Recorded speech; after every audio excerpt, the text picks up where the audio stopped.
I mean, you mentioned already a lot. I think it's the industry is there still at the beginning. I mean, it's none of them has like a like profitable business model. You see definitely different stories like Tier that's building equity story around like technology they buy, about other operators they buy. Also like to expand in different verticals is like the next bike acquisition.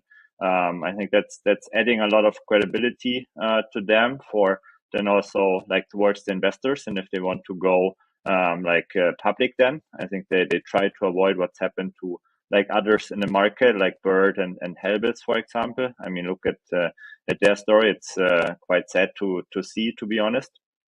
Um, and yeah, I think that like at the beginning it was definitely like super crazy. I mean, like the early Uber days, yeah, you had a cash load of money. You had like they hired people like crazy. They expanded in markets like crazy without talking to the cities, and with like also not like kind of like toy hardware, like the early hardware devices they had. And I think they learned a lot. There was like a super fast development on the hardware on the devices side.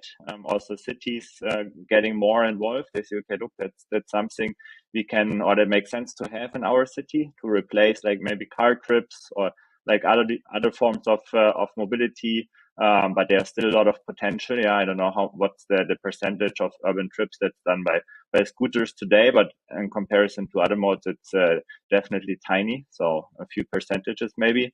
There's a lot of room, and yeah, it's I'm curious to see how the story evolves here. I would also agree that we will see more consolidation. Then will be hard for like smaller players. I would say there's like a lot of progress also in the future on the hardware side.